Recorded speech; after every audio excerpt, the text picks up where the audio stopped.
class. Today I wanted to talk to you about parenting styles.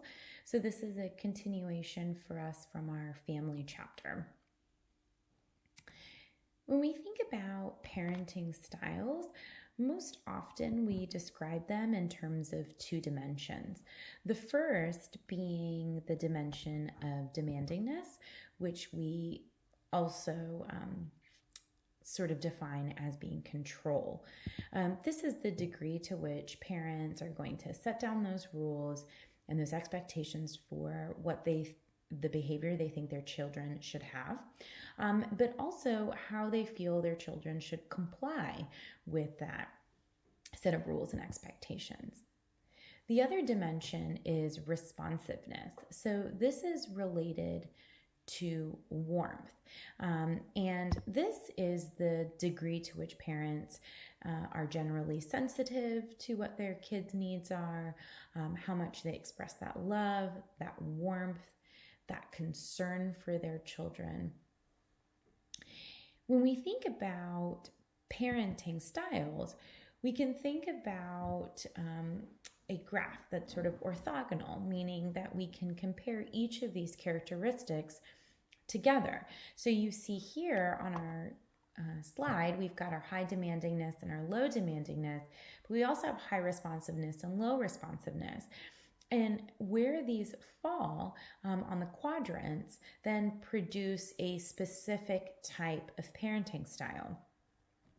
You may have been introduced to these types of parenting styles when you were in developmental psychology or maybe even an intro to psych.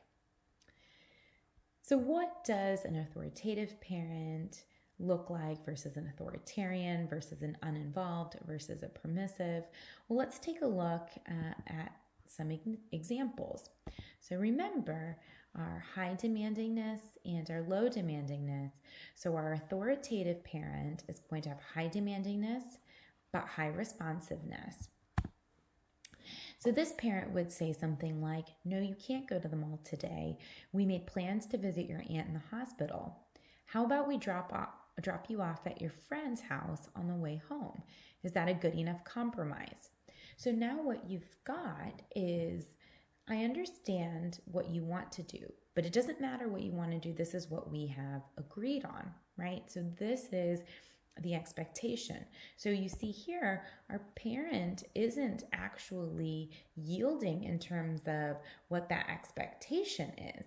But what the parent is willing to say is, I recognize what you're experiencing or the disappointment you have.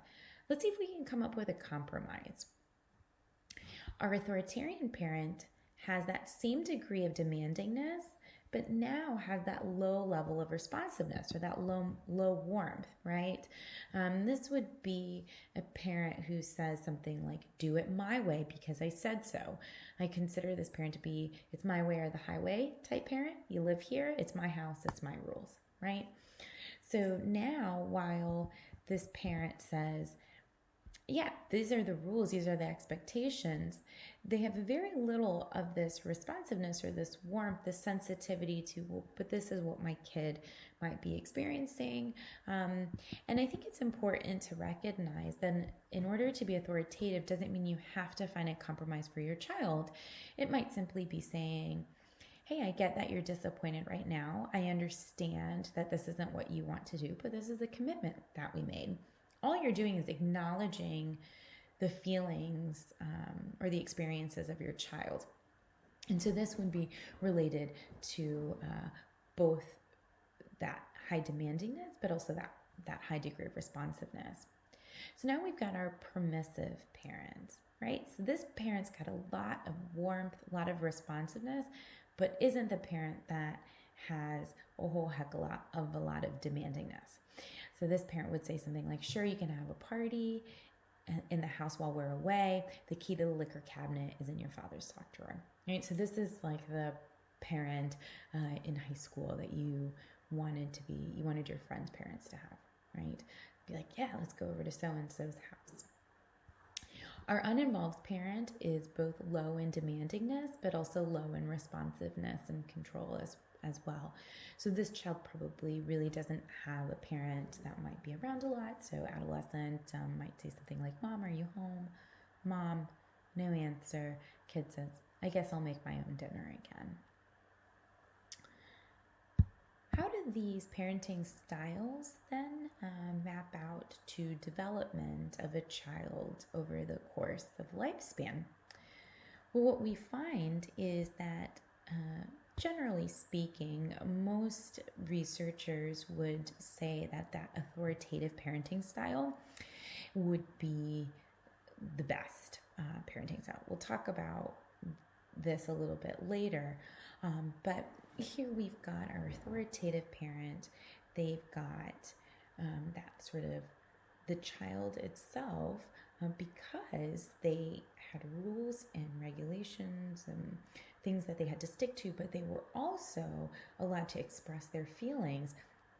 And these children tend to be very highly cognitively aware, but they also seem to have really high social competencies as well. So they seem to be able to express feelings pretty well, but also recognize emotions and characteristics in others. When we move over into adolescence, we see those kids tending to have high self-esteem, really great social skills, very strong moral and pro-social concern, high overall academic achievement. Our authoritarian parent, remember, is still having that sense of demandingness, but very little of that sort of responsiveness or that warmth. Here we have sort of average cognitive capabilities, average social competencies, average academic performance and social skills, tend to be a little bit more conforming than adolescents of our permissive parents, which is rather interesting. And then we get to our permissive parenting style. And these children tend to have really low cognitive capabilities and social competencies, poor self-control. I want it, I gotta have it, right? Poor academic performance, perhaps more drug usage than we would see in that authoritative or authoritarian parenting style.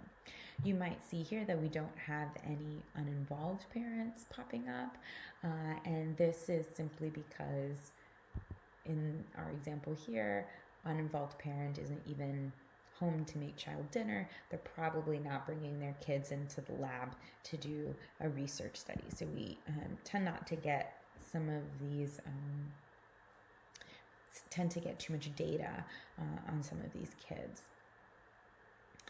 So this brings me to an interesting topic, or what I think is an interesting topic, which is corporal punishment. And what corporal punishment is and how it is viewed differs. The definition differs, but this tends to be that idea of spanking, right? Interestingly, 48 states specify what constitutes corporal punishment in their legal status defining child abuse. Okay, 48 states. 29 states assert that corporal punishment encompasses the use of reasonable force. States have kind of added their own terms to this. Some have added qualifiers like appropriate use of force or moderate use of force or necessary use of force, as we have in Texas. 3 states see the need actually to clarify that corporal punishment is limited to non-deadly force. Texas is right there in that group. When we look at the definition, corporal punishment is the use of physical force with the intention of causing a child to experience pain, but not injury, for the purpose of correction or control of the child's behavior. When we look at that, is this related to child abuse or child maltreatment? 12 states include the phrase excessive corporal punishment to fall under that maltreatment of children. And then an additional 10 states qualified corporal punishment as constituting abuse when characterized as cruel, unlawful, excessive or unreasonable, severe, cruel and inhumane, or extreme. So the question, right, is that spanking, what happens? How does that influence the child? They actually did a pretty in-depth study. This is over 20 years of longitudinal data. And what they found is that spanking was actually related to an increase in aggression in children. Okay, so again, here we've got that original, research, but there was a study that was done, and this was a meta-analysis documenting over 50 years of research on spanking. This was done at UT Austin and University of Michigan.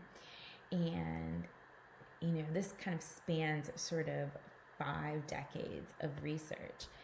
And it is thus far the most complete analysis that we have to look at the long-term effects of spanking. So what's interesting is we have this 20-year longitudinal data that shows us that this is related to aggression. Close to that time, we also had a study looking at over 50 years of research, kind of combining that all together. And what was found was that spanking can actually lead to relationship violence. And so this includes individuals who are more likely to use physical violence against their partner, but it's also related to individuals' acceptance of such behavior within their relationship. So overall, that behavior from an individual when they're younger can actually continue to follow us as we get older as well. So this is some really interesting work and something that I hope that we can continue to take a look at as we finish up in class. All right, have a nice day. Bye.